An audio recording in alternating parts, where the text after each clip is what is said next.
The year is 1853. The location, a sleepy, God-fearing, cotton-wealthy county deep in the American South.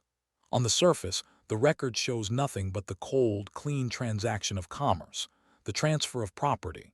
But dig past the surface, past the county clerk's tidy, brittle ledger, and you find a story so dark it was immediately buried by the shame of the era, a tale of cruelty that pushed the boundaries of even that brutal time. This story belongs to an enslaved woman named Eliza, and the unimaginable horror she faced not alone, but with her two young daughters. They were not purchased for the cotton fields, nor for the main house kitchen, but for something far more sinister, a private obsession kept sealed behind the gates of a remote, silent estate. The master who bought them, a withdrawn man named Josiah Thorne, was not a typical man of the era. He was a puzzle wrapped in isolation, living on a sprawling, neglected property 3 miles from the nearest town. His money was old, his reputation was one of cold eccentricity, and his desire for this specific family seemed to stem from something far older than simple profit. It was a purchase of inheritance, of bloodline, of a terrifying legacy he believed was his to claim. When the bill of sale was finally signed, it was simply a line item. Eliza, age 32, and her daughters Sarah, age 15, and Mary, age 10. The price was exorbitant, a figure that drew gasps from even the callous auction block crowd, suggesting the buyer was desperate or mad. But the madness, as we will see, was meticulous, calculated, and terrifyingly specific. This story is not simply about an individual atrocity.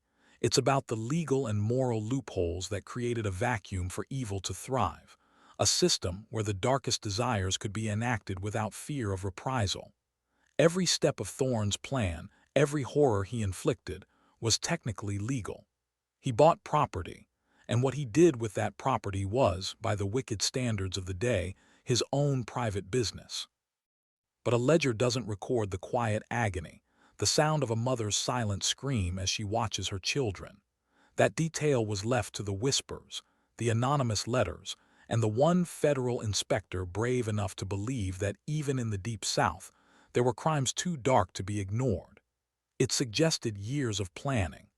The truth behind those disappearances remained sealed in federal archives for 78 years. Before we continue with the story of Eliza and the women who entered his property but never left, I need you to do something.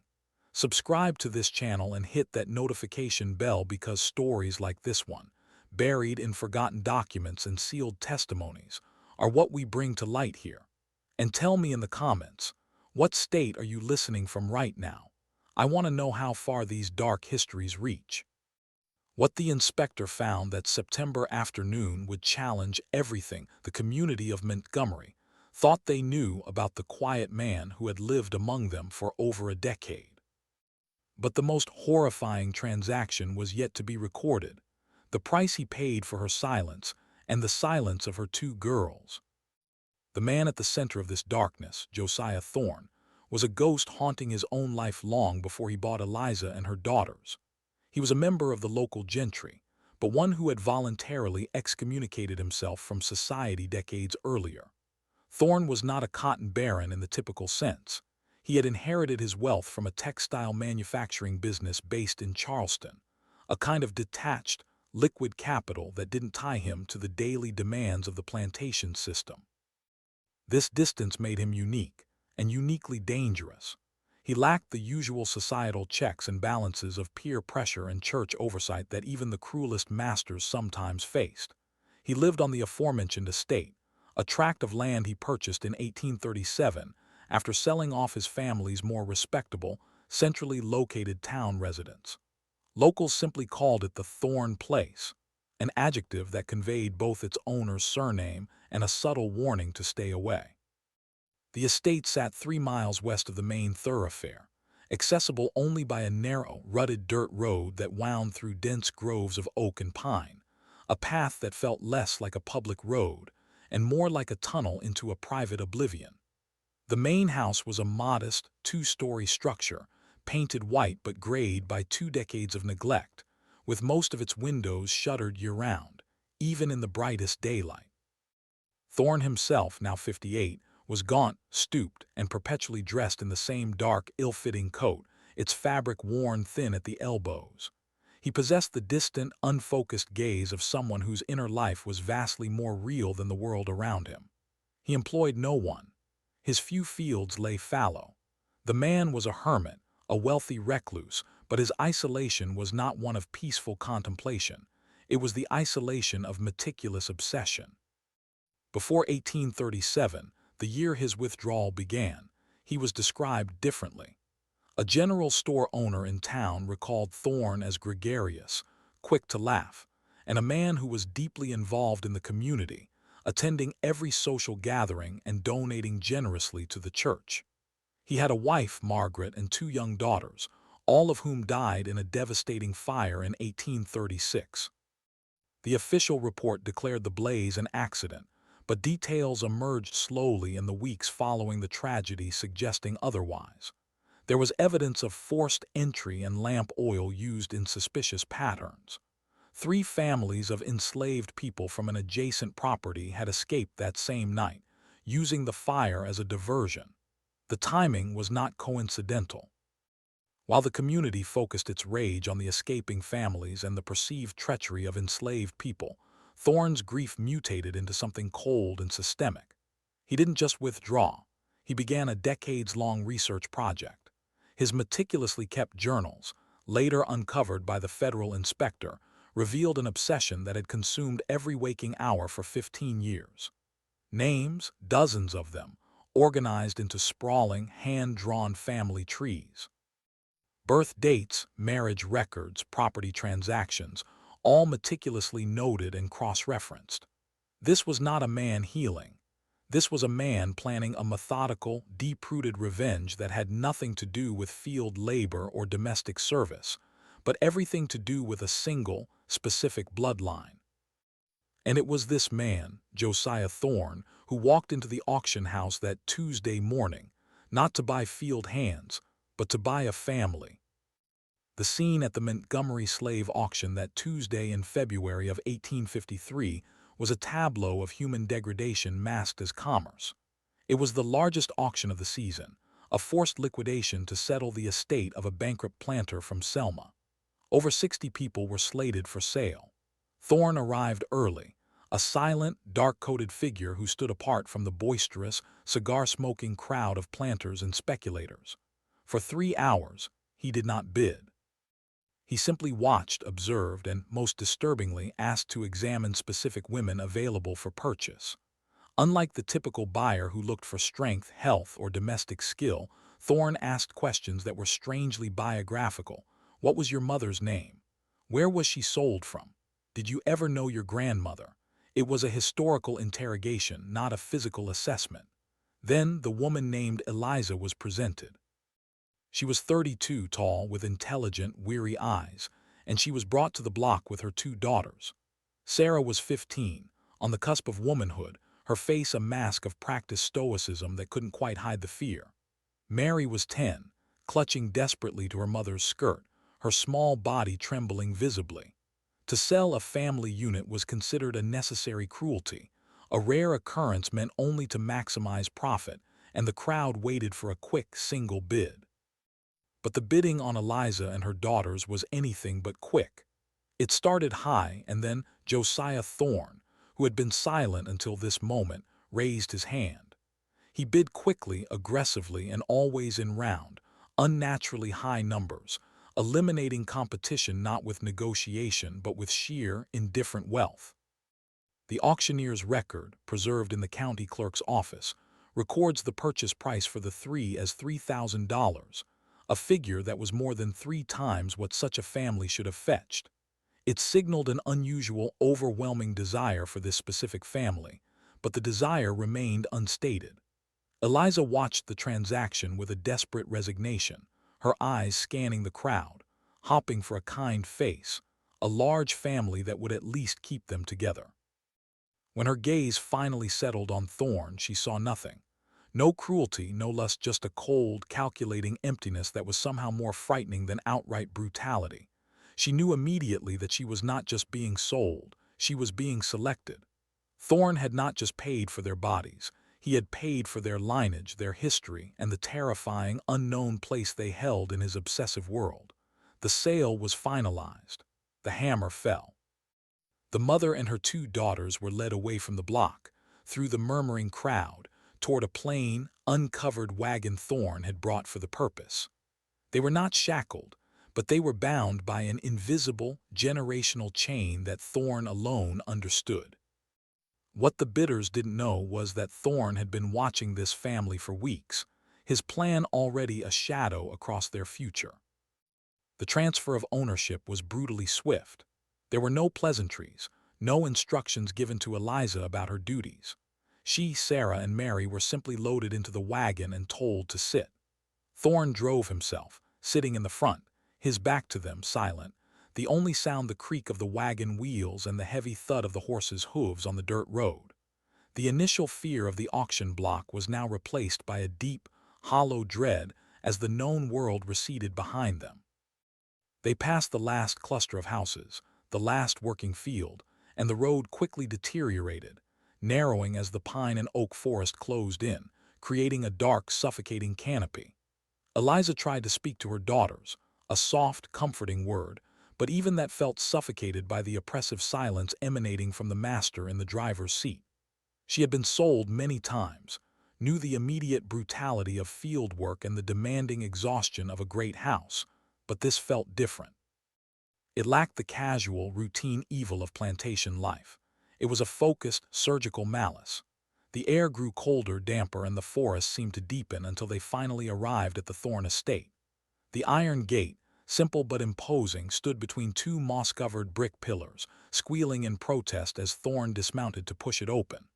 The house was exactly as described in the whispers. Neglected, grayed, with the majority of its upper windows shuttered, giving it the blind, indifferent look of a tomb. It seemed abandoned, yet smoke drifted from one of its tall, narrow chimneys, a sign of recent, solitary habitation. Thorne led them not to the main house, but to a smaller, long, low building tucked into the backyard, a former servant's quarters now utterly isolated from the larger structure. Inside there was a single room waiting for them. It was sparsely furnished. A rough straw mattress on a low wooden frame, two stools, and a single lantern on a small, unsteady table. There were no windows, only a heavy wooden door secured by a thick exterior bolt. The master finally spoke, his voice dry and flat, giving his first, only instruction. "You will remain here. You will not leave this room unless instructed. Water and food will be provided." He then locked them in from the outside. Eliza rushed to the door, listening to the solid, horrifying clank of the bolt sliding home. They were prisoners, not domestic staff. But it was the mattress that caused the deepest terror. It was large, wide, clearly meant for a man and more than one occupant. A sudden, visceral clarity struck Eliza. She looked at her two daughters, Sarah just becoming a woman and Mary still a child, and she understood. This was not about labor. It was about the single, isolated space of that bed. Her breath hitched, catching in her throat, a silent, terrible realization as she pulled her children close. But as the wagon rolled out, carrying them away from the known world, Eliza realized her nightmare wasn't ending. It had just been delivered to her new master's door. The Thorne Estate was not just a house. It was a psychological trap, designed for isolation and control. The main structure stood apart, silent and imposing, with its grayed paint and perpetually shuttered windows. But the house of horror was not the main residence. Eliza and her daughters were locked in the low-lying servants' quarters, a building deliberately positioned far enough from the main house to suppress sound, but close enough to be under the master's immediate, terrifying gaze. This specific quarter had no windows, only a single, heavy door secured by that heavy exterior bolt. The room was not simply bare, it was chillingly functional. The straw mattress on the single, large wooden frame dominated the small space. Eliza ran her hand over the rough wood of the door, testing its strength, her desperation surging. It was old, built of thick oak, and the bolt outside was iron. There was no escape. The realization that they were effectively in a prison cell, not just a bedroom, plunged her into a deeper panic.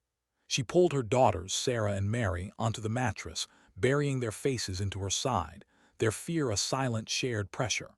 The silence of the estate was the most unnerving element. Outside, there were no sounds of other enslaved people working, no distant shouts, no sounds of domestic routine, nothing but the rustle of leaves and the low, steady hush of the wind through the pines. It was a silence that consumed hope, suggesting that no one could hear them, and that no one was even there to witness their fate. This isolation was calculated. Josiah Thorne lived in a world of his own making, and Eliza and her daughters were now its only inhabitants, the sole players in a drama only the master understood.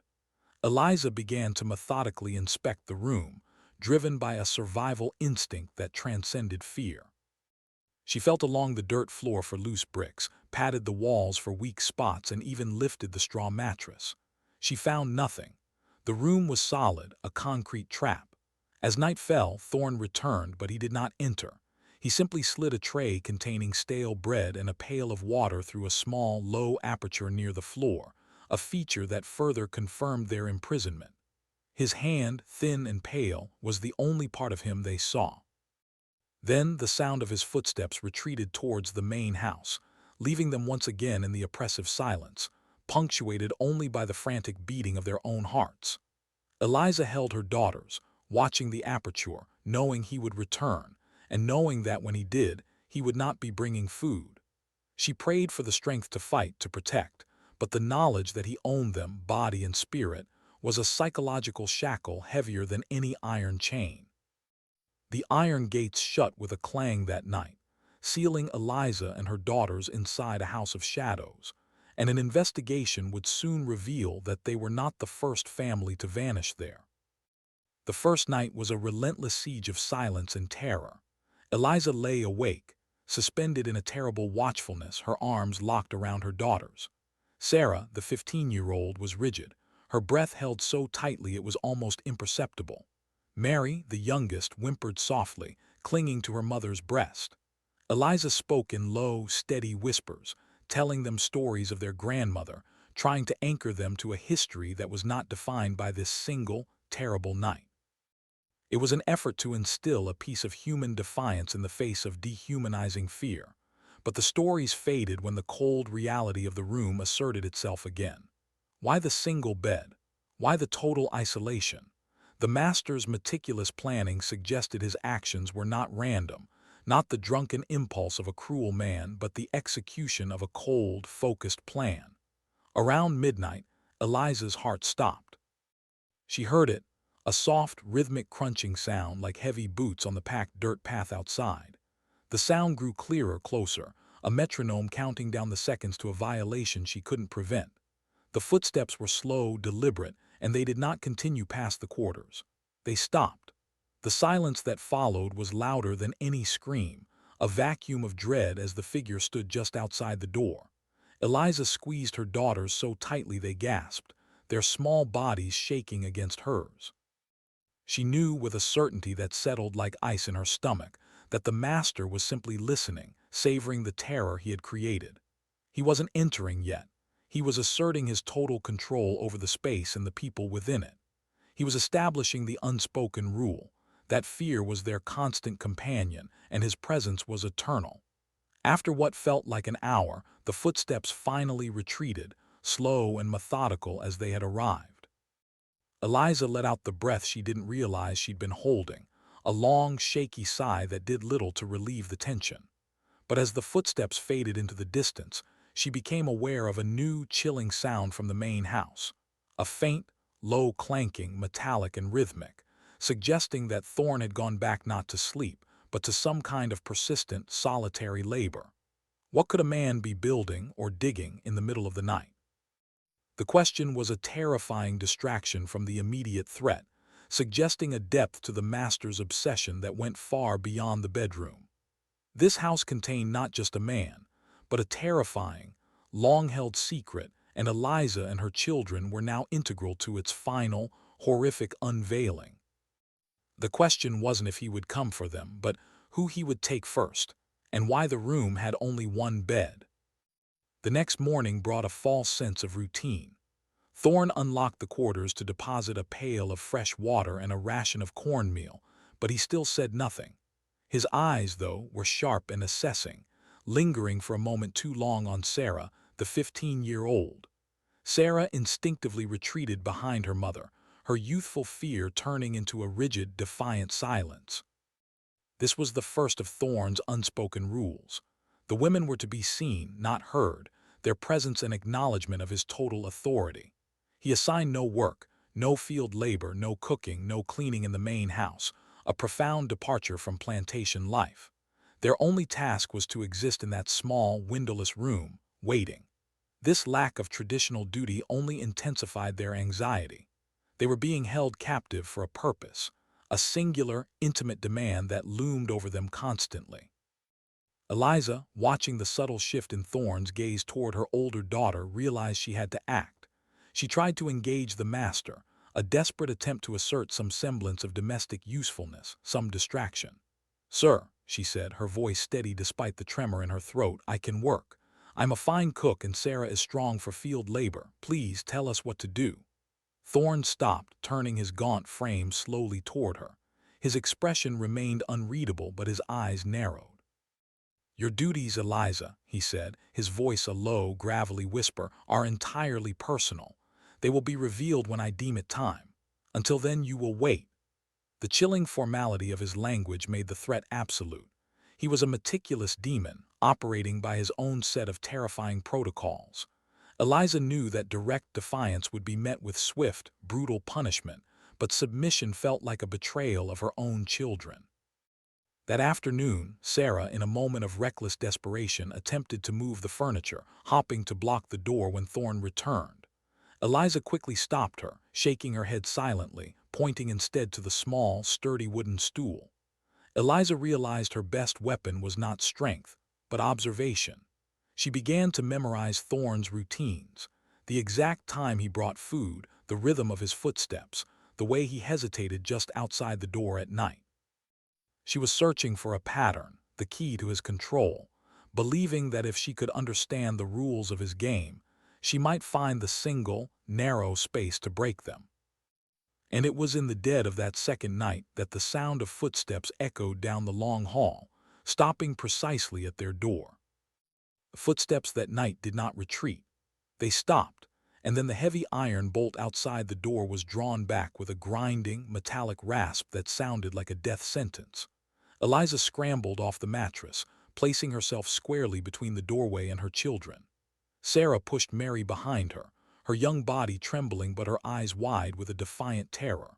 The door swung inward on silent hinges, and Josiah Thorne stood framed in the dim, flickering light of the single lantern he carried.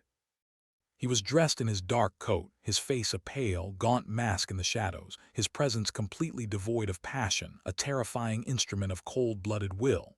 He did not look at Eliza, he looked directly at Sarah. "The older girl," he commanded, his voice barely above a whisper, "will wait outside. Eliza, you and the youngest will remain." The order was impossible. It split Eliza's desperate defense into two separate, horrifying possibilities. If she fought, all three would be harmed, perhaps killed. If she submitted, she had to choose which child to leave alone and which to keep in the room with the master. Her mind raced, a whirlwind of maternal desperation. Thorne took one slow, deliberate step into the room, and the pressure of his silent presence was overwhelming. Eliza realized that the only thing protecting her children was her own physical intercession. With a sudden surge of adrenaline, she stepped forward, blocking Sarah completely. "No, sir," she whispered, her voice surprisingly strong. "If you must enter, you will take me." Thorne paused, studying her with that unnerving, empty gaze. He did not raise his hand, he did not shout. Instead, he reached slowly to the table, picked up the lantern, and brought it close to Eliza's face. "Your usefulness, Eliza," he said, his voice laced with cold, cutting authority, "is secondary. Your role is as the keeper of the bloodline, but the bloodline continues through your daughters. I will choose who I demand, and you will obey. Now the older girl outside."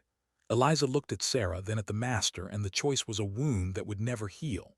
Sarah, seeing the defeat in her mother's eyes, took one final, desperate look at her mother, then moved toward the doorway, But Thorne's hand shot out not toward Sarah but toward Mary, the 10-year-old, yanking her from behind Eliza's skirt. "No," he corrected, his voice harsh. "The youngest first. A change of plan. Eliza, sit." The master hadn't come for Sarah, he had come for Mary. But the horror wasn't simply that he was there. It was the chilling, clinical manner in which he delivered his first, impossible demand. The shift in command from Sarah to Mary was a calculated psychological blow, far more damaging than simple violence. By choosing the 10-year-old child, Thorne shattered Eliza's every maternal defense and established a system of abuse designed to destroy not just her body but her will. He immediately removed Sarah from the room, locking her in an adjacent woodshed. He then commanded Eliza to sit on the single stool, facing the door, her back to the horrific scene unfolding on the mattress.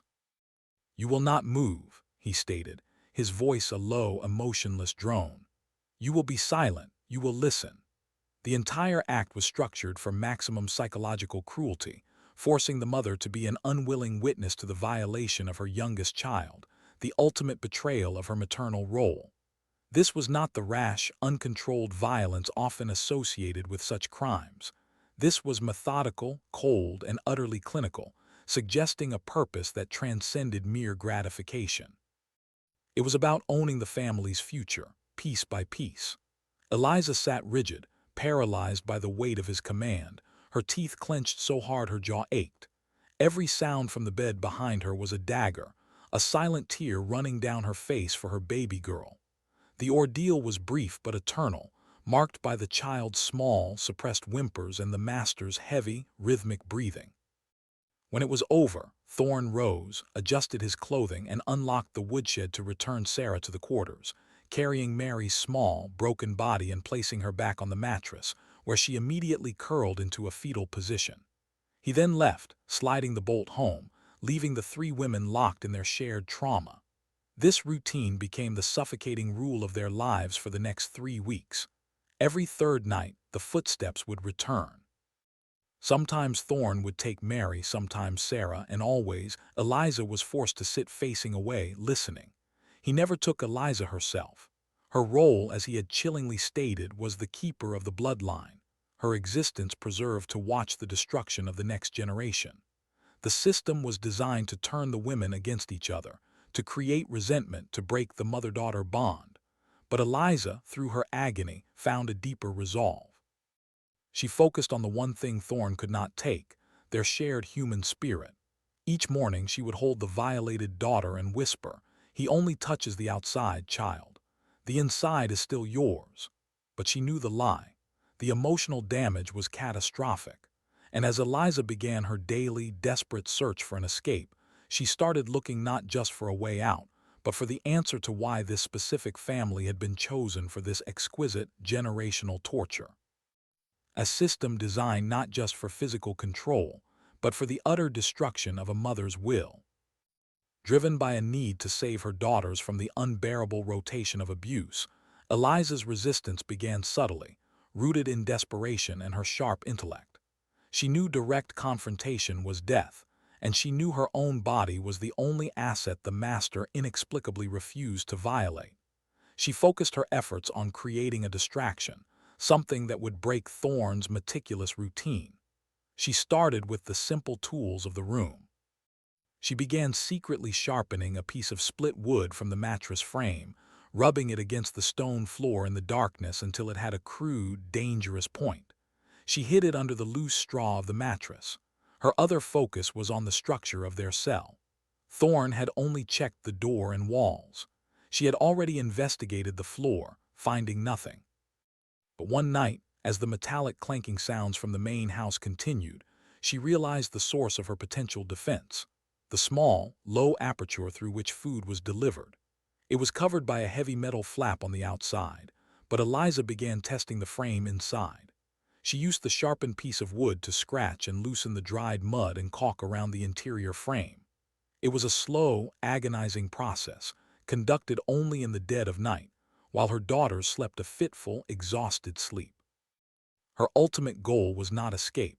The aperture was too small, but communication. She hoped to create a small gap wide enough to pass a note, a signal, a mere crumb of truth to the outside world. This silent, desperate labor consumed her. During the day she maintained a facade of listless obedience, but inside her spirit was a coiled spring. Thorne, however, was a step ahead. He never noticed the minuscule scratches around the aperture, but he registered the subtle change in Eliza's demeanor. He perceived her quiet defiance and he sought to crush it. One morning he brought in a new element, a small, sturdy, child-sized wooden box. The youngest girl, Thorne instructed Eliza, will keep her hands in this box at all times when she is not eating. I do not wish for her to soil her fingers with the dirt. The explanation was nonsensical, but the intent was clear. It was to prevent Mary from helping her mother, from attempting any small act of sabotage. It was a calculated, petty cruelty designed to remind Eliza that every movement, every thought was subject to his control. Thorne had not just commanded them, he had invaded their minds, anticipating their desire for freedom. Yet in that box, Eliza saw not only a new control but a new possibility. She realized that the box itself, if properly placed, could potentially be used to prop open the heavy outer food flap, creating a small window of opportunity. She started searching for something, anything, a hidden loose floorboard or a forgotten tool that could turn a victim's cell into a desperate weapon. The violation of Mary, the 10-year-old, introduced a psychological dimension to the horror that broke Eliza's heart entirely. Mary should have been protected by her youth, yet she was specifically targeted, suggesting a cold logic to Thorne's actions. The mother's mind struggled to comprehend a master who would choose the fragility of a child over the strength of a woman. But Thorne's purpose was not about strength or gratification. It was about systematic generational trauma. By focusing on the daughters, he was deliberately severing the familial bond, replacing the mother's protection with the master's ownership. After the first night, Mary was silent, her vibrant childhood curiosity replaced by a haunting, vacant compliance. She no longer cried, no longer clung to her mother. She simply obeyed. When Thorne would enter the room, Mary would move toward the bed without being told, her eyes fixed on some distant, unseen point. Her silence, her quiet, mechanical acceptance, was the most devastating sign that the master had succeeded in breaking her spirit. It was the moment the master had finally succeeded in breaking not just her body, but her hope. Sarah, the older daughter, reacted with fury. She would often lash out in small, defiant ways, glaring at Thorne, refusing to eat the meager rations, and sometimes she would stand against the door, refusing to let the master pass, until Eliza physically pulled her away. Her resistance was dangerous, fueled by a searing anger that Thorne seemed to dismiss with cold amusement. The dynamic became clear. Mary's broken obedience fed the master's methodical cruelty, while Sarah's rage ensured her continued victimization. The master was rotating his targets, ensuring that neither daughter could find comfort or consistency. But one afternoon, while the girls were confined, a subtle piece of evidence appeared. Peeking through the small crack she'd scraped around the aperture, Eliza saw a small, faded child's toy, a wooden doll lying half buried in the dirt outside. It was old, worn, and clearly not new. It was a sign that they were not the first. As Eliza stared at the artifact, her mind raced. How many before them? Were the metallic clanking sounds she heard at night the master digging, not building? The questions piled up, transforming the horror from a personal tragedy into a terrifying, generational pattern. She realized Thorne wasn't just abusing a family. He was continuing a family, a long, hidden lineage of victimized women that he believed belonged only to his estate. The knowledge was cold comfort, but it gave Eliza's struggle a new focus. This wasn't just about escape. It was about stopping a crime that stretched back through the decades. The mother's heart froze, because Mary's silent, shaking acceptance meant that the master had finally succeeded in breaking not just her body, but her hope. The discovery of the ancient wooden doll spurred Eliza to look for evidence beyond their room. The faint, persistent sounds of digging and hammering that emanated from the main house in the dead of night, combined with the extreme isolation of the property, pointed toward a history of wives and hidden victims. Josiah Thorne's public record was clean. His first wife, Margaret, and his daughters died in the 1836 fire. But what about before that? And in the years between the fire and the purchase of Eliza? Archival research, later pursued by the Federal Inspector, would uncover a fascinating, chilling pattern. Though records of enslaved people were often vague and transferable, property tax assessments and bills of sale from adjacent counties revealed that Thorne, using intermediaries and shell corporations, had purchased several specific enslaved women in the years following the fire, women who had been quickly and quietly moved to the estate, only to vanish from the records shortly thereafter. Their purchases were always costly, always secretive, and always involved women with young daughters. The local community, steeped in its willful blindness, only knew Thorne was strange, but his wealth and isolation guaranteed no one would interfere. They whispered that Thorne had never recovered from the loss of his family, but the truth was, he was systematically replacing them, or rather, reacquiring a different, specific lineage he felt he was owed. He wasn't mourning. He was building a horrific monument to his twisted idea of ownership. This pattern transformed the Thorne Estate from a place of individual crime into a site of sustained, generational horror. The estate's silence wasn't just isolation, it was a deliberate shield. Who would question a rich, solitary man about his property? Who would dare cross the overgrown threshold of a place so thoroughly shunned by polite society? And yet, the community was not entirely ignorant.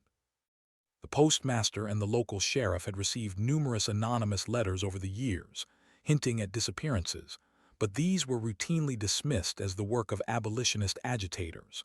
They were filed away, ignored, until they were almost lost to history. This willful silence of the town was the co-conspirator to Thorne's crimes. It allowed him to operate in a vacuum of moral accountability. This terrible knowledge, that the system itself protected the master, only heightened Eliza's need for action. She had to find a way to make her voice heard through the veil of societal indifference.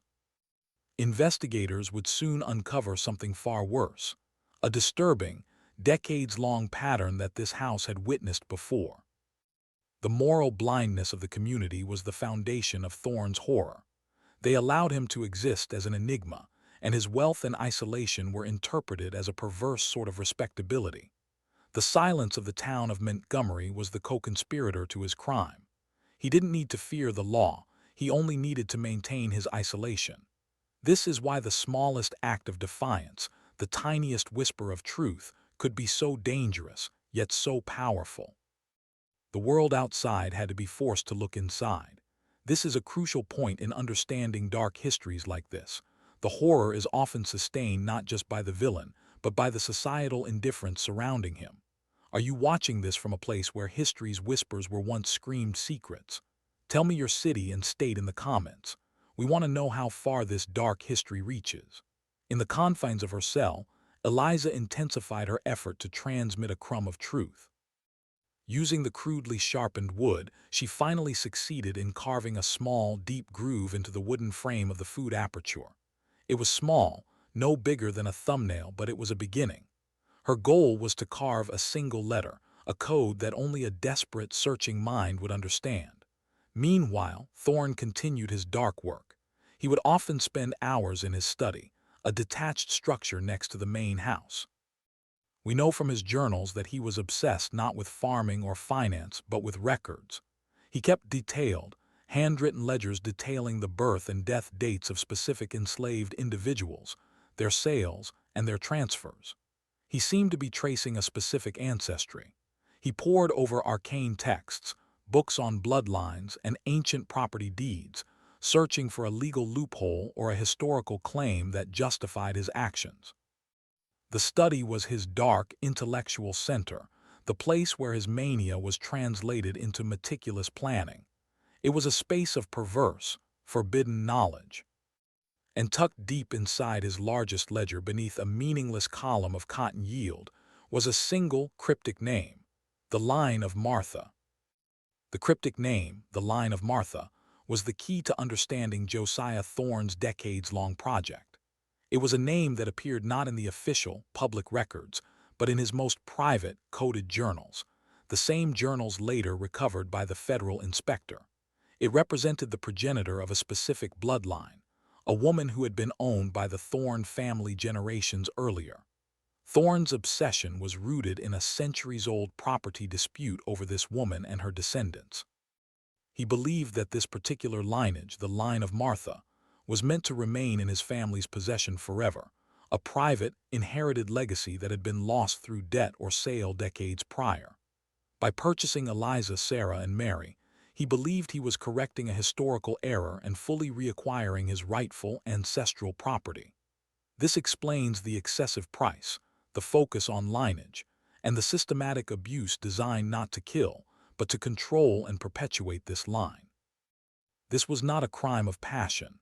It was a crime of generational reclamation, backed by a terrifying pseudo-legal justification Thorne had created in his own mind. Mid-script CTA. Do you think this was an isolated case, or something bigger, a secret horror shared by dozens of other private estates? Like, share, and subscribe to Macabre Mysteries of America for more stories buried in the archives. In the cell, Eliza's patient effort finally paid off. She had carved the letter H into the food aperture frame. It was a code for help or home, a single, desperate beacon. But who could she trust? The solution came in the form of the food tray. She began to fold tiny pieces of cornmeal dough, pressing them into the carved H, hoping that when the master picked up the tray, the impression would be left on the metal. This was her message, small, fragile, and dependent entirely on a moment of chance. The message wasn't just for a passing stranger. Eliza needed to get this information, this coded cry, to someone who could break the wall of societal indifference. She needed to reach a non-local, someone immune to the town's silence and the power of the Thorne name. The only potential lifeline lay in the hands of the one person who occasionally came close to the property, a distant cousin of Thorne, a man named Silas Vance, who lived hundreds of miles away but was known to have business connections in the South. But the letter didn't go to the sheriff. It went to a man hundreds of miles away, a man with a federal badge who had his own dark past with men like Thorne. The tiny, dried piece of cornmeal, imprinted with the capital H, finally found its way out of the Thorne estate not by the master's hand, but by accident. One morning, the food tray was collected by a traveling circuit preacher, the same preacher who, months later, would reluctantly testify against Thorne. The preacher was passing through, collecting supplies for a mission, and Thorne had, in a rare break from routine, allowed him onto the property grounds to collect the used tray and bucket in exchange for a small donation. The preacher, a man named Reverend Abernathy, noticed the curious speck of hardened dough on the tray's metal surface. He flicked it off, intending to discard it, but something about the perfect, blocky impression of the letter H caught his eye. He was a simple man, but he was not stupid. He knew the whispers surrounding the Thorne estate and the unspoken fear of the women locked away. Instead of discarding it, he folded the crumb into his pocket. Abernathy did not go to the local sheriff. He knew the man was useless. Instead, 2 weeks later, while traveling near Mobile, he delivered the crumb and a frantic, anonymized letter to the only authority he believed might act, the federal office, where a man named Silas Vance was known to be investigating cases of property fraud and illegal trade. Silas Vance was not a savior. He was a federal agent with a reputation for stubbornness and a non-local background that made him immune to Montgomery's social pressure. He was a man who saw the law not as justice, but as a lever to pry open locked doors. When he received the preacher's letter and the strange, crumbly piece of evidence, he was initially dismissive, but the letter specifically mentioned the recent purchase of Eliza and her 2 daughters, detailing the exorbitant price and the bizarre nature of their imprisonment. This wasn't the rambling of an agitator. It was a first-hand account. Vance took the case not for a high-minded sense of justice, but because the name Thorne was a ghost from his own family's history. His own grandmother, decades ago, had been sold off a Thorne property due to a contested debt.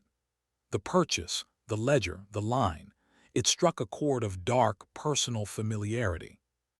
Vance took the case not for justice, but because the name Thorne was a ghost from his own family's history. The man who stepped off the train in Montgomery, Alabama, in the fall of 1853 was Inspector Silas Vance.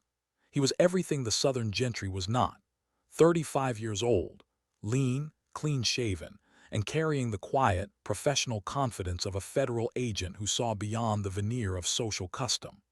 His background in Philadelphia, the son of a printer who dealt in documents and facts, made him uniquely immune to the local plantation hierarchy. His assignment, officially, was to investigate illegal slave trading operations and property fraud along the Gulf Coast, a convenient legal lever granted by the Interstate Commerce Clause. But his true motive was personal, fueled by the tiny, chilling piece of cornmeal dough and the name Thorne. Vance had done his homework. He knew that his own great-grandmother, a free woman of color, had been wrongly bound into servitude decades ago by a relative of Josiah Thorne's in a convoluted debt transfer, a historical injustice that had shaped his family's narrative. He saw the Thorne Estate not just as a crime scene, but as the potential site of a generational reckoning. Vance checked into the Exchange Hotel, a 3-story brick structure that served as the center of Montgomery's business district, immediately drawing the suspicious, calculating eyes of the proprietor and the local elite. Federal agents were rare and unwelcome. Vance spent his first day immersed in the county clerk's office, reviewing the bill of sale for Eliza and her daughters, and the property records for the Thorne Estate. The clerk, a young man named David Patterson, was a nervous font of local gossip and proved to be an invaluable, if unintentional, informant. Patterson confirmed the local legend of Thorne's withdrawal after the 1836 fire, detailing the strange purchase of the isolated land and the community's decades-long silence. Vance also found the record of the high-priced sale of Eliza, Sarah, and Mary, which confirmed the excessive, almost symbolic, nature of the purchase. The paper trail was thin, meticulously clean, designed to shield Thorne from all but the deepest inquiry. But one document caught Vance's eye: a 15-year-old property tax assessment for the estate, which listed a discrepancy in the number of enslaved people recorded versus the standard tax base for the acreage. It was a minor detail, but it suggested a pattern of historical underreporting, a small, dark financial flicker that proved Thorne's meticulous record-keeping had a blind spot or a deliberate omission. Vance knew that to crack this case, he couldn't rely on the crime of abuse, which the law protected. He had to use the crime of money. And as Vance scanned the list of names in the old tax documents, he saw the faint, unsettling trace of a woman whose presence had been erased from the official history just months after Thorne bought the property. Vance's arrival in Montgomery was a silent tremor in the town's social structure. He moved with a focused intensity that made the local authorities deeply uncomfortable. His first official hurdle was Marshal Walter Gaines, the elderly, entrenched sheriff who had served for 30 years and viewed Vance's presence as an insult to his authority and competence. Gaines was the epitome of the town's willful blindness, an enforcer of the local code of silence. Vance, using his federal authority, forced Gaines to produce the archive of anonymous letters concerning the Thorne Estate. Gaines reluctantly complied, tossing a file onto his desk. "They're the work of abolitionists, Inspector," Gaines insisted, crossing his arms. "Trying to stir up trouble. Mr. Thorne is eccentric, yes, but he's a property owner, and what he does with his property is his business. I filed them away because they contained no evidence of an actual crime." Vance spread the letters across the desk. He noted the varied handwriting confirming Eliza's desperate attempt to communicate was not an isolated act, but part of a long-term collective fear. Some letters focused on the women's safety, others mentioned specific, vague dates. One, from over a year prior, contained a chilling phrase: "One of them is gone now, disappeared like she never existed. No one asks questions." Vance's attention snapped back to the auction records. 7 women had been purchased by Thorne in an earlier transaction, 7, not 3. The current tax assessment listed 6. One woman was officially missing from the records, and Gaines had conveniently overlooked or ignored the detail. This woman, who had disappeared like she never existed, was the key. She was the proof of a historical pattern of vanishing acts. Vance pressed Gaines on the fate of this 7th woman, but the marshal merely offered the boilerplate defense. She likely ran off or died of fever. Happens all the time. No certificate needed for a slave. Vance knew this was a deliberate obstruction, but he couldn't prove it yet. He left the marshal's office, the file of letters tucked under his arm. He now had 2 concrete facts: a massive overpayment for Eliza's family, suggesting an obsession beyond commerce, and a pattern of missing women on the Thorne property. The case had shifted from a rumor of abuse to a documented history of disappearances. The next step was unavoidable. Vance had to visit the estate, not as a representative of justice, but as a calculated trespasser seeking an invitation into Thorne's private hell. The marshal's dismissive response was the final piece of confirmation. In Montgomery, a master's secrets were guarded by the badge, but Vance was about to trespass on that fragile protection. The ride to the Thorne Estate was an exercise in foreboding. The rutted, overgrown path seemed designed to repel all but the most determined visitor. Vance arrived at the iron gate, dismounted and pushed it open, the screech of the hinges a loud, painful sound in the silent woods. The main house appeared exactly as advertised, a ghostly, shuttered structure that radiated isolation. As Vance approached the porch, the front door opened, and Josiah Thorne appeared. Thorne was gaunt, dressed in his perpetually dark coat, his face deeply lined, but his eyes were sharp, focused, and unnervingly prepared. "Inspector Vance," Thorne said, his voice rough and low, "I was wondering when you would arrive. The letters would eventually reach someone who cared enough to investigate." His unnerving calm suggested a man who had anticipated this moment for years. Vance stopped at the base of the steps. He knew direct confrontation wouldn't work. He began with the official pretext. "I'm investigating a discrepancy in property assessment and a potential violation of interstate commerce law regarding the purchase of your women last year." Thorne smiled thinly. "I purchased them legally. The price was high because I chose specific women, and I pay my taxes. I welcome you to inspect the property, Inspector. I have nothing to hide." Vance was careful with his response. "I need to see the women you purchased, Mr. Thorne, all of them, and I need to speak to them alone." Thorne's expression tightened at the demand for privacy. "You may see them. There are 3 women here, Eliza and her 2 daughters. The other woman, the one you referenced from the earlier purchase, died of fever last March. I buried her myself on the property. As for interviewing them alone, that's not acceptable. They are my property, Inspector. I will be present." Thorne then led Vance around the house toward the isolated servants' quarters.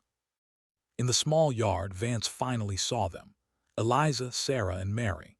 They were moving slowly, performing some mundane task like drawing water, their dark clothing contrasting sharply with the pale, dry earth. They looked up as Thorne and Vance approached, and Vance saw the same expression on all 3 faces: acute, immediate, and profound fear. It wasn't the typical weariness of servitude. It was the terror of being watched by a predator. As they watched, Eliza made a quick, subtle movement, a slight shift of her foot toward the corner of the small building, a gesture that was meant only for the trained eye. Vance noted the location, understanding immediately that he was being given a silent signal. Thorne stood between the inspector and the women, but Vance knew a silent conversation had just taken place, and the next move belonged not to the master, but to the desperate mother. The confrontation in the backyard was a chess match played on a field of human misery. Thorne was calm, but his grip on the situation was rigid. He had presented his truth: a legal purchase, a fever death, and the presence of his current property. But Vance had seen the fear and the silent signal from Eliza. He needed to speak to her alone, a legal impossibility in 1853. Vance changed tack, moving from the legal to the historical. "Mr. Thorne," Vance asked, his voice low and pointed, When you purchased Eliza, Sarah, and Mary, did you ask them about their family history, their lineage? The question caught Thorne off guard. The master hesitated, a flash of surprise crossing his gaunt face before he composed himself. As any buyer might, Inspector, Thorne replied smoothly, to gauge their worth and background. You asked specifically about their grandmother and great-grandmother, Vance countered, drawing from the auctioneer's gossip, now using it as a weapon. Names that don't appear on the bill of sale. Why? Thorne's eyes narrowed, finally showing the depth of his irritation. I'm interested in history, Inspector, my own family history and the history of those who work on my land. His evasion confirmed Vance's suspicion. This was not about the present, it was about the past, about the line of Martha. Mid-script CTA. Do you think this was an isolated case, or something bigger, a secret horror shared by dozens of other private estates? The meticulous nature of Thorne's crime suggests a dark network of private obsessions. Like, share, and subscribe to Macabre Mysteries of America for more dark history. Vance used the master's arrogance against him. If you are so interested in history, Mr. Thorne, I would like to inspect your study. I am investigating potential financial fraud related to the earlier sale, a federal matter. The move was pure bluff. Financial fraud was the thinnest pretext, but it was the only one that could legally breach the privacy of the main house. Thorne stood motionless for a long moment, weighing the risk of exposing his meticulous records against the risk of outright defiance. The study was the one place that held the full, terrifying truth of his generational obsession. Finally, Thorne nodded slowly, his cold smile returning, but his eyes held a new, calculating malice. The records are quite clean, Inspector, but you may look. I suspect, however, you will find only cotton ledgers and a man obsessed with a debt long overdue. The initial interviews with Thorne's neighbors and the local clerk had provided the context for the master's madness, but the most critical information lay in the hands of the auctioneer, Porter Williams. Vance met with Williams, a heavy-set man who ran his business above a tobacco shop, and pressed him hard on the transaction for Eliza's family. Williams confirmed the excessive price and Thorne's strange behavior. Never seen anything like it, Williams admitted, chewing on a cold cigar. Man comes in, looks at every woman but picks 3 specific ones and pays triple the going rate without negotiating. But what was truly odd, Inspector, was the way he spoke to the woman. Eliza. Williams leaned forward conspiratorially. He didn't talk about field skill or cooking. He asked her if she knew the names of her mother and her mother's mother, going back 4 generations. He wrote the names down in a little book he carried. This detail solidified Vance's theory. Thorne wasn't seeking property. He was collecting a lineage. The connection was undeniable. Vance then returned to the county records, specifically the archive for the 1836 fire, a request that again raised eyebrows but was granted after Vance invoked federal authority. The file on the fire was maddeningly thin, a week-long investigation, declared unsolvable by Marshal Gaines. But deep inside the file, Vance found a handwritten deposition from a distraught neighbor immediately after the tragedy. The neighbor mentioned seeing an enslaved woman, whom he identified as Dinah, running from the Thorne property just before the fire became fully involved. Dinah was not listed among the escapees from the adjacent Caldwell plantation. She was listed as an undocumented servant of the Thornes, sold quietly just months before the fire. The deposition was dismissed by Gaines as unreliable due to the witness's emotional state. Vance realized the chilling implication. Dinah was the earliest recorded woman to vanish from Thorne's care. Her fate, and the master's subsequent withdrawal and obsessive research, suggested the origin of his line of Martha fixation. Thorne hadn't just lost his family to the fire. He had lost control over a woman whose bloodline he coveted, leading to a breakdown and the creation of a new, meticulous, and horrifying plan to never let that bloodline escape again. The realization that the 1836 fire was not the end of Thorne's tragedy, but the beginning of his dark obsession, gave Vance the emotional certainty he needed. The financial pretext was just the key. The obsession was the motive. Vance now knew that the dark project was 2 decades old, and that the mother and her two girls were not victims of a sudden madness, but the final, deliberate targets of a meticulous, generational hunt. Vance's first estate visit, the perimeter was not a full inspection but a tactical reconnaissance. Thorne had maintained control by keeping Vance outside the main house, but the inspector wasn't fooled. He observed the staged scene.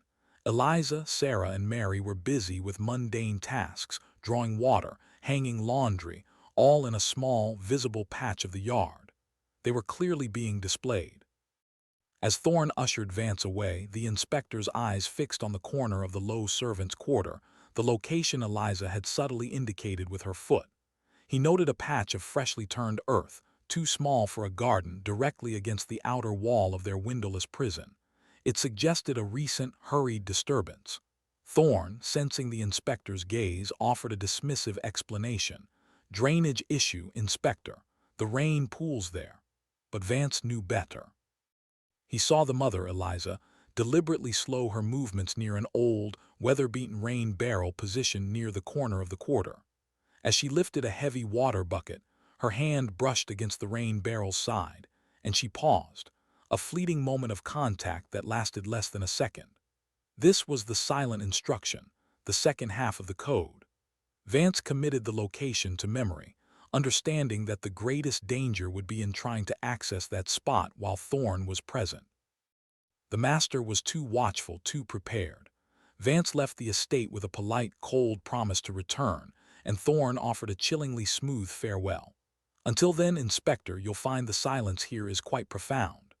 But as Vance rode away, the knowledge of the newly turned earth and the rain barrel pulsed in his mind.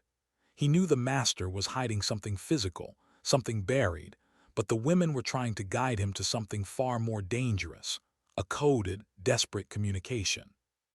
He rode back to Montgomery, not to the hotel but to a secluded spot near the river, to plan his next illegal move. He could not rely on the law to enter the main house, but the message from Eliza suggested the real evidence was not in the house, but beneath it. He had to return under the cover of darkness, alone, and trespass upon the master's private domain. The only thing he needed now was the exact nature of the message, a vital clue that Eliza had risked everything to provide.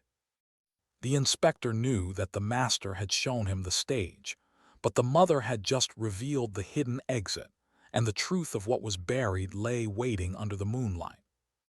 The night was moonless, thick with the damp, cloying scent of pine. Vance rode back to the Thorne Estate, tethering his horse a quarter-mile down the winding dirt road, preferring silence over speed.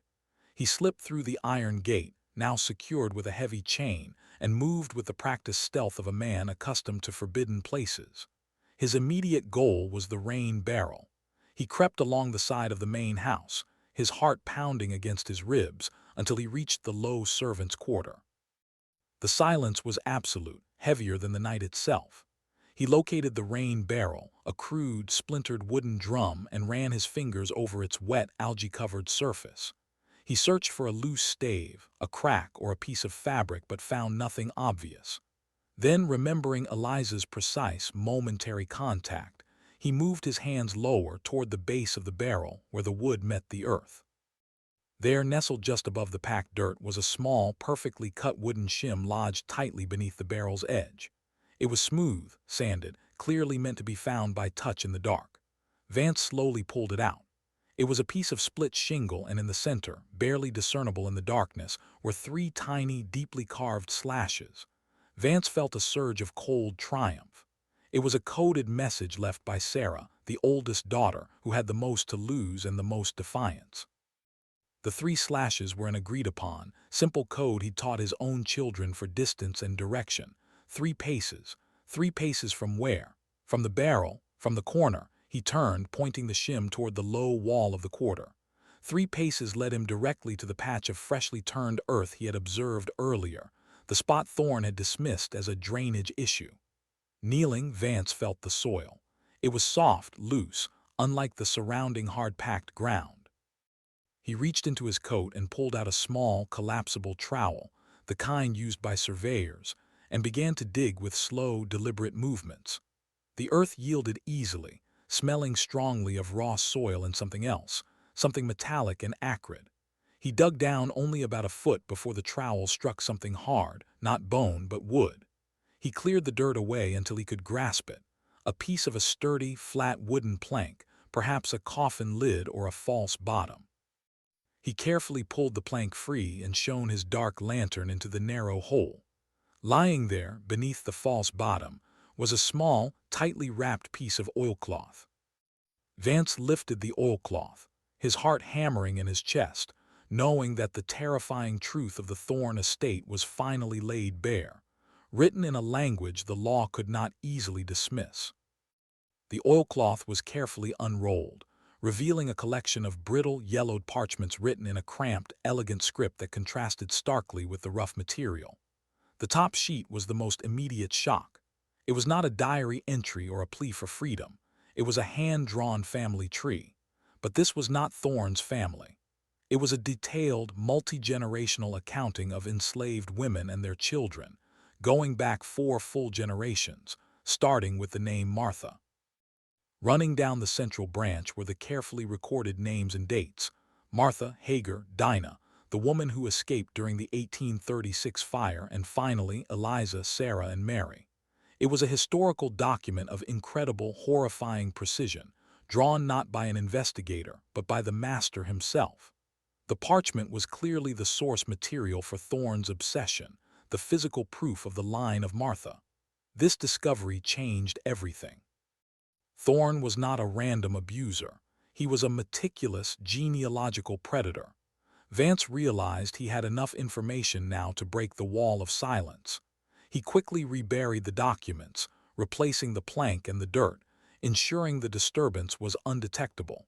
He would use the financial pretext to gain a daylight search warrant for the main house, but now he had the ultimate leverage. The next morning, Vance returned to Marshal Gaines and Judge Wickham, the local magistrate, with a warrant request based not on abuse, but on tax fraud and fraudulent property claims, an angle the federal government could exploit. The judge, a conservative man loath to cross the gentry, was reluctant until Vance produced a heavily redacted but legally valid federal document that suggested Thorne's initial 1837 land purchase was based on a deceptive claim of ownership regarding previous enslaved holdings. It was thin, barely legal, but the federal authority behind it was undeniable. Judge Wickham, pale with discomfort, granted the warrant, stipulating that the search be limited to financial records and the forbidden library Thorne study. Vance was now armed with the law's grudging permission. He drove back to the estate, this time in the daytime, with 2 reluctant deputies. As the party pulled up, Thorne emerged, unnervingly calm, a slight, knowing smile on his face. "Inspector Vance," he greeted, "I see you brought company. I assumed your business was private." Vance handed him the warrant. "Federal matter, Mr. Thorne. We need access to your study and any financial ledgers pertaining to property purchased since 1837. Thorne merely shrugged, his calm unwavering. "The basement is for storage, Inspector, and the study holds my archives. You are welcome to look for your unpaid taxes." Thorne merely smiled, a cold, empty gesture, and said, "The basement is for storage, Inspector, but you are welcome to look for your unpaid taxes." A lie Vance knew would soon unravel into a horrifying truth. The interior of the Thorne house was exactly as Vance imagined, dimly lit, sterile, and cold. Despite the meticulous cleanliness, the air smelled faintly of dust and something sharp, almost metallic, the same acrid scent Vance had noticed in the loose dirt outside the quarter. The deputies quickly became restless, finding nothing but sparse, worn furniture and silence. Thorne led Vance directly to his forbidden library, the small, detached structure built specifically for his obsessive work. Inside, shelves lined the walls, filled not with classics but with obscure legal texts, genealogical surveys, and archaic property deeds. It was the lair of an intellectual predator.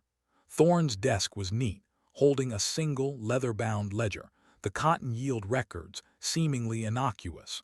While the deputies focused on the surface, Vance turned his attention to the walls.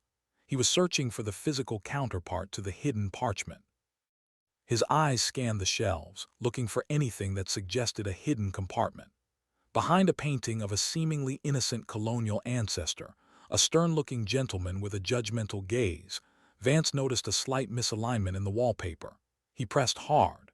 The paper peeled back, revealing a loose brick that had been carefully placed back into the wall. Vance pulled the brick free, and behind it he found exactly what he expected: Thorne's personal, coded journals. They were written in cramped, difficult handwriting that grew increasingly erratic and obsessive over the years. These journals documented the process of his generational hunt, detailing the tracking, tracing, and eventual purchases of the women, always referring to them by their numerical place in the line of Martha. He was trying to prove a historical claim of perpetual ownership. Vance quickly pocketed the most critical pages, knowing he didn't have long. Thorne, standing silently in the doorway, watched with unnerving calm, but his composure was finally cracking.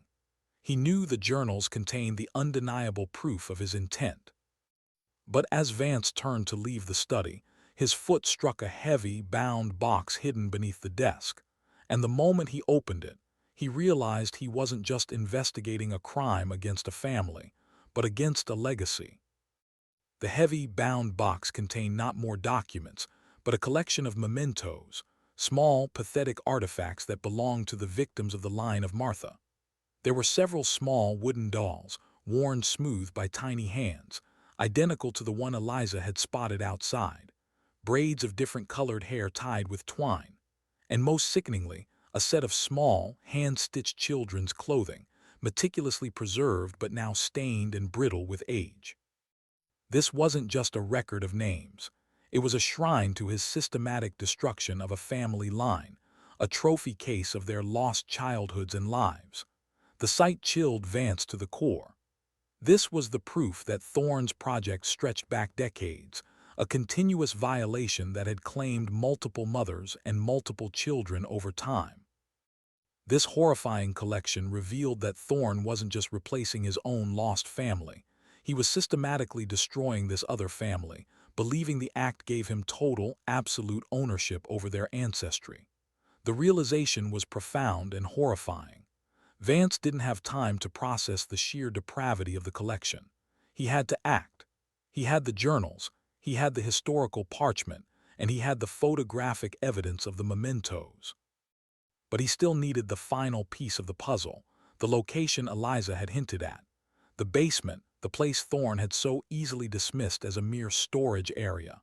Thorne, seeing the inspector's pale face and his knowledge of the hidden journals, finally moved, stepping fully into the study. "I warned you, Inspector," Thorne's voice was now sharp, laced with desperate fury, "that the legal records were clean. You are now trespassing on private history. Leave my house." Vance ignored the threat, focusing instead on the acrid metallic smell that was stronger here, near the hidden brick. He looked down at the floor, noting the slight unevenness of the stone tiles near the corner. "Mr. Thorne," Vance said, his voice level despite the adrenaline coursing through him. "You said the basement was for storage. Show me." Thorne's thin smile vanished, replaced by a mask of primal, cornered rage, and Vance knew that the truth of what lay beneath the floorboards was finally about to be revealed. The line of succession was not a theory, it was a ledger-documented fact. Thorne's project was laid bare. He was systematically acquiring and violating a specific bloodline, believing it was his ancestral property. The journals confirmed that he saw himself not as an abuser, but as the final, absolute owner of a terrible inheritance, a man completing a generational mandate. But the most horrifying revelation was the structure of the crime. The abuse of Mary and Sarah was calculated to ensure two things: compliance and continuation. The women were being terrorized into silence, but their bodies were being used to reproduce the next generation of the line, ensuring Thorne's perverse legacy would continue indefinitely. This was the true meaning of the single, large bed in their quarters, and the reason Eliza was spared the direct abuse. She was the keeper of the line, needed only for her vigilance and her ability to birth the next generation of victims. This realization transformed the story from a single crime into a sustained, systemic horror that stretched back decades. Vance now understood the full, chilling scope of the master's obsession. He pointed directly to the uneven stone tile on the study floor. "The search warrant allows me to follow the evidence of financial fraud, Mr. Thorne. I believe a portion of your wealth is stored directly beneath that tile. Open it." Thorne remained frozen, his eyes wild and cornered. The pretense of calm had evaporated, replaced by a desperate, palpable fear.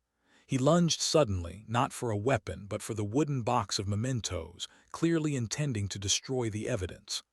Vance, anticipating the move, blocked him.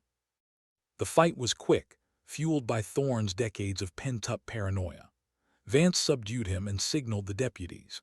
He then took the heavy iron poker from the fireplace and inserted it into the small gap between the uneven stone tiles. With a sharp crack, the tile broke loose, revealing a dark earthen hole beneath. A foul, acrid smell, stronger than before, wafted up from the newly exposed darkness, the scent of damp earth, rot, and something metallic, almost copper. The deputies recoiled in shock, but Vance pushed the poker deeper into the opening, listening for resistance. The truth was now undeniable. Josiah Thorne saw himself not as an abuser, but as the final, absolute owner of a terrible inheritance. And as Vance peered into the darkness, he heard the faint, terrifying sound of a door being softly, securely bolted from the inside. The sound that chilled Inspector Vance was not a cry of panic, but the methodical, low thud of a bolt being thrown from within the darkness beneath the study floor. It confirmed that the stench and the pit were not merely a grave site, but an active, occupied space, a true hidden room. The two deputies, pale and shaken, finally moved, restraining the furious Josiah Thorne, who fought them with surprising, desperate strength. Vance ignored the struggling master, his focus entirely on the hole. The acrid smell was now overwhelming, and the air pouring from the pit was cold, damp, and heavy. He borrowed a lantern from one of the deputies and slowly, cautiously, lowered himself into the hole. The rough-cut steps descended into a short, narrow passage carved directly out of the earth, leading beneath the foundation of the main house. The scent of metallic copper was overpowering, mixed with the smell of damp soil and unwashed air. The passage opened into a small, subterranean chamber, the basement that Thorne had casually dismissed. It was not a storage room. It was a perfectly dry, meticulously prepared cell carved into the bedrock, its walls reinforced with rough-hewn timber. At the far end, Vance saw a heavy wooden door, secured by a thick, hand-forged iron bolt, the very bolt he had heard sliding home just moments before. Standing guard beside the door, holding a rusty shovel like a weapon, was a figure Vance had never seen before. A tall, gaunt man, dressed in tattered, dark clothing, his eyes wide and vacant. This was not a victim, but an accomplice, a hidden retainer, as isolated and mad as Thorne himself. The man was clearly the one who had been doing the late-night digging and clanking that Eliza had heard.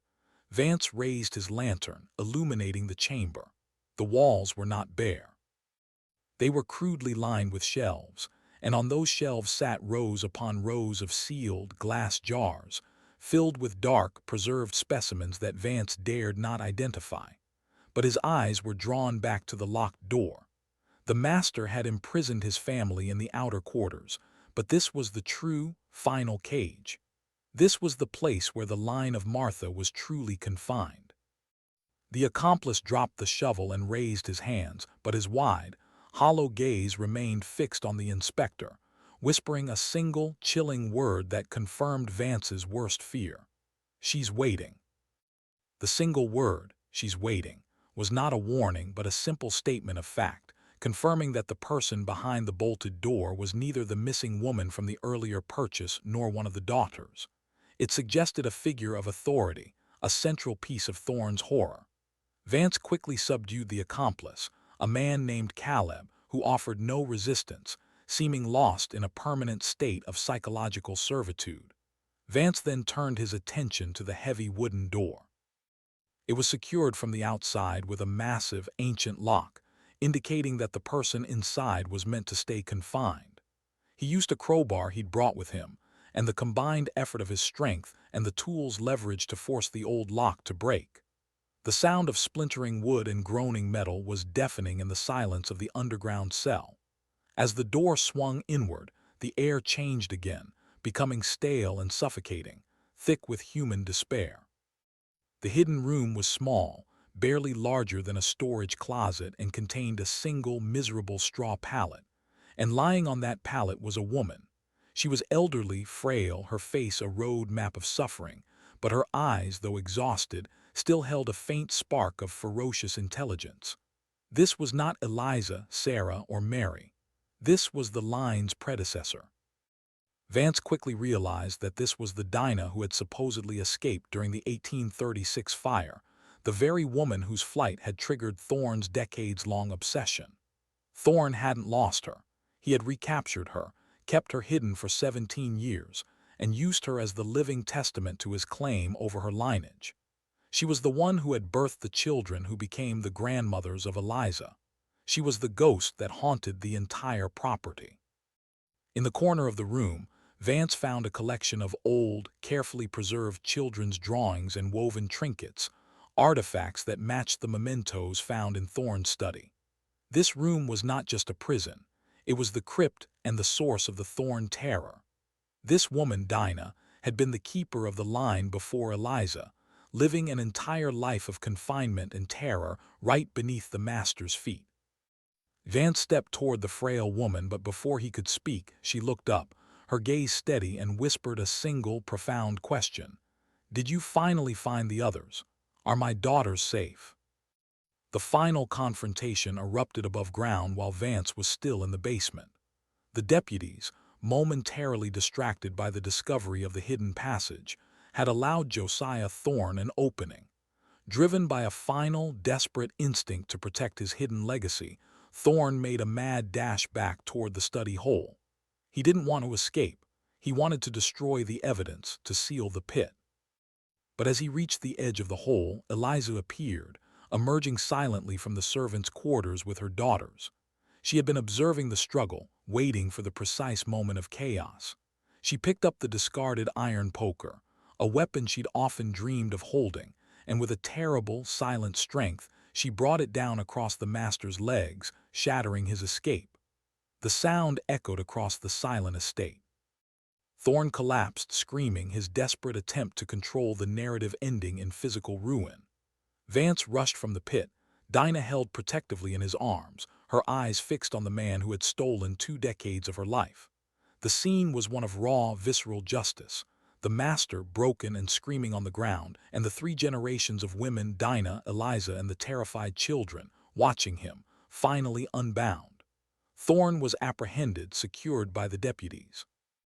But even as they hauled his broken body away, Thorne managed a final, defiant whisper to Vance, his eyes burning with the cold fire of his obsession. "You only ended my part in the line, Inspector. The legacy continues." His words were not a confession of guilt, but a chilling warning, a reference to the meticulous records he kept and the generational nature of the abuse he'd inflicted, suggesting that the crime was not just his, but something that might be waiting to resurface. The emotional payoff was the sight of the women safe, but the truth of the system they faced remained terrifyingly intact. The women were safe, but Thorne's final, chilling whisper hung in the air. "You only ended my part in the line, Inspector. The legacy continues," forcing Vance to confront the larger, enduring horror he had uncovered. The ensuing investigation, fueled by the evidence of Dinah's 17-year confinement, the study journals, and the line of Martha parchment, finally exposed the full generational horror of Thorne's project. Vance spent weeks cross-referencing Thorne's private records with old county property deeds. The archival links were undeniable. Thorne's great-great-grandfather, in 1785, had lost the original Martha and her 2 daughters in a complex, disputed debt transfer to another prominent family. Thorne believed this was a legal error, a lost deed that gave his family perpetual, total ownership of this specific bloodline. The journals revealed he had dedicated his life to tracking, acquiring, and reconfining every female descendant of Martha he could find, culminating in the purchase of Eliza's family. The systemic nature of the crime was fully exposed. This was not random abuse. It was a deeply ingrained, private obsession rooted in a fraudulent historical claim of property ownership. The generational nature of the crime, Dinah captured and held for 2 decades, her daughter sold off, and her grandchildren, Eliza and her girls, reacquired, shocked even the hardened federal agent.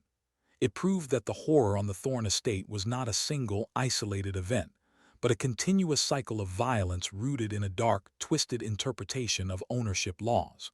The women had been purchased not as property, but as artifacts, living proof of Thorne's self-proclaimed inheritance. The discovery of Dinah, the missing woman who had died of fever, turned the entire legal case from simple property fraud into something far more politically sensitive: illegal, secret imprisonment and sustained psychological torture. But even with this overwhelming evidence, the legal system of the Deep South struggled to process the full weight of the crime. The law was fundamentally broken. The truth was now laid bare in the official record. A man's obsession with a lost piece of property had cost 3 generations their freedom, yet the law itself seemed incapable of labeling his deeds with the word they deserved: murder. The trial and the law became a grotesque showcase of the legal system's failure. Josiah Thorne, relying on his wealth and legal cunning, hired the best defense attorneys in the state, who argued that while his actions were socially distasteful, they were technically within the bounds of Alabama law regarding property ownership. They argued the federal government had overstepped its bounds. Since Thorne had not murdered anyone, the bodies of past victims were never found, only the mementos and graves. And since the women were legally his property, the court struggled to apply severe criminal statutes. Dinah's 17-year confinement was ruled a matter of a private owner controlling a rebellious asset. Eliza, Sarah, and Mary's abuse was categorized as the discipline of property. The court was forced to rule on the thinnest possible technicality: severe property damage and illegal detention of an asset belonging to the original sellers, whose legal claim Thorne had technically violated. The verdict was a colossal betrayal of justice. Thorne was stripped of his land and property. The women were transferred to federal custody and given a shockingly light sentence of 5 years in a state penitentiary for gross misuse of property and tax evasion. He avoided the death penalty and the full condemnation of society. The women were now legally free, but the courtroom felt like a place of defeat. Eliza, Sarah, and Mary were placed on the Underground Railroad to safety in the North, their departure quiet and heartbreaking. They had survived the master's house, but they would never truly escape the trauma. The final sentence was a grotesque mockery of justice, but the greatest pain was knowing that the law had protected the master's technical rights, not the mother's human dignity. The final judgment was a cold whisper against the scream of the truth, leaving Inspector Vance with a devastating, final realization. The laws that allowed this horror to begin were still very much alive, waiting for the next master to claim his own terrible inheritance. The immediate aftermath of the Thorne trial was marked by a desperate, quiet urgency. The federal government, having secured the freedom of Eliza, Sarah, Mary, and Dinah, immediately arranged for their transfer north. They could not remain in Montgomery, where their very existence was a constant reminder of the community's moral failure and the law's grotesque limitations. Their journey began in the dead of night, organized by the nascent, clandestine network of the Underground Railroad. There were no public farewells, no fanfare, just the muffled sounds of carriage wheels on dirt roads and the chilling necessity of absolute silence. Dinah, fragile but finally free after 17 years in the darkness, was held by Eliza, the 2 women now bound by a unique shared history that spanned generations. Sarah and Mary, though physically safe, carried invisible wounds. They were survivors, but their minds had been irrevocably scarred by the master's systematic destruction. The master's property, the land, the house, the books, would be sold to settle debts. But the women's property, their dignity, their peace, their stolen childhoods, could never be reclaimed. Inspector Vance watched them leave, a grim satisfaction battling the cold anger over the court's failure. He knew the women were heading toward a geographic freedom, but the emotional scars of that single, terrible bed would travel with them, a legacy of terror that would linger long after the memory of the master faded. Their story would be folded into the thousands of other unspoken tragedies of the era, the true cost of a system that privileged ownership over humanity. It was a victory, but a victory paid for with irreparable human pain. They had escaped the master's house, but they would never truly escape the memory of that single, terrible bed, and the community of Montgomery was desperate to erase every trace of the house that had witnessed their pain. The fate of the Thorne Estate aftermath was swiftly and savagely decided by the community's need for selective amnesia. The moment Josiah Thorne was led away, the land became an object of fear and disgust. No local buyer would touch it. The general store owner, the county clerk, and the church elders, all those who had maintained the decades of silence, wanted the physical evidence of their complicity destroyed. Within months, the estate was sold at auction for a fraction of its value to a speculative buyer who immediately ordered the entire complex razed. First, the low-lying servants' quarter, the site of the direct horror, was torn down and its foundation filled with quicklime. Then the main house was systematically dismantled, brick by brick, and finally the forbidden library, the source of Thorne's obsession, was put to the torch. The fire was deliberate, cleansing, and absolute. The community breathed a collective sigh of relief, believing that by destroying the structure they could erase the history. But the soil still held the secrets. The disturbed earth in the basement where Dinah was held, the patch of ground where Sarah left her coded message, and the dark, wet woods surrounding the property all remembered. To this day, the area where the estate once stood remains shunned. Local hunters and hikers avoid the dense grove of pines, and there are persistent, quiet whispers in the county that on certain cold, silent nights, when the wind blows just right, you can still hear the faint, desperate sound of a mother trying to shield her child, or the rhythmic, unsettling clank of a hidden shovel striking stone.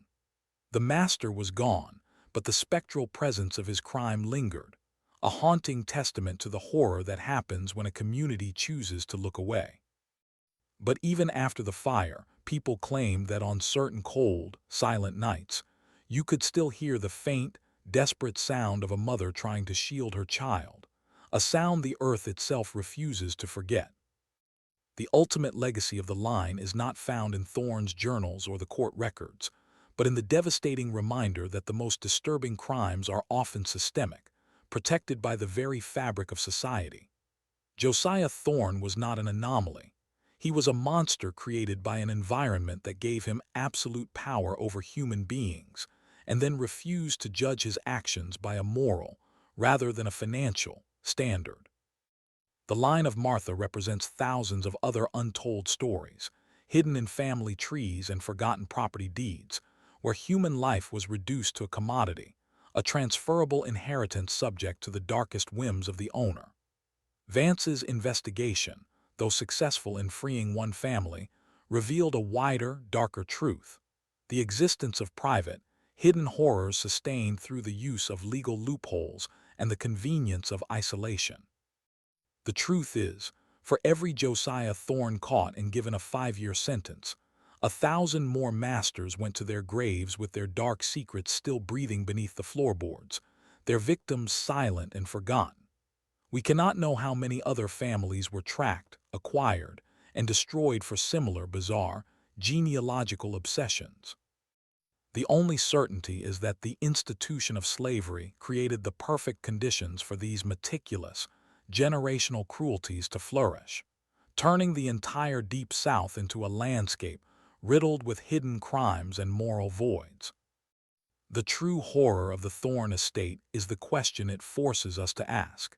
If the laws of a nation protect a man's right to commit a generational crime, who is the real criminal?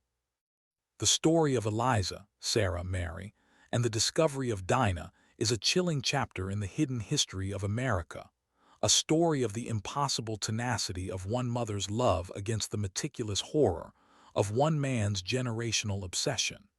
We may never know what became of the women in the North, but we know they walked away carrying the weight of the past so the future could be different. The historical documents remain, a cold reminder that the most shocking truths are often the ones deliberately buried by convenience and shame. Vance's case files, sealed for decades, offer us a terrifying window into the depths of human cruelty and the extraordinary bravery required to break the silence. Now that you know the truth behind the master who bought a slave woman with her 2 daughters and took them all to his bed, one by one, what are your thoughts? How many other untold stories, hidden in family trees and forgotten property deeds, do you think are still waiting to be uncovered in your own state?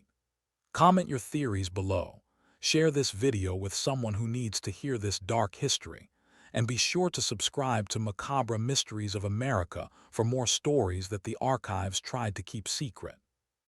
Join us next time as we dig into another true story that proves that history is far darker than we were ever taught.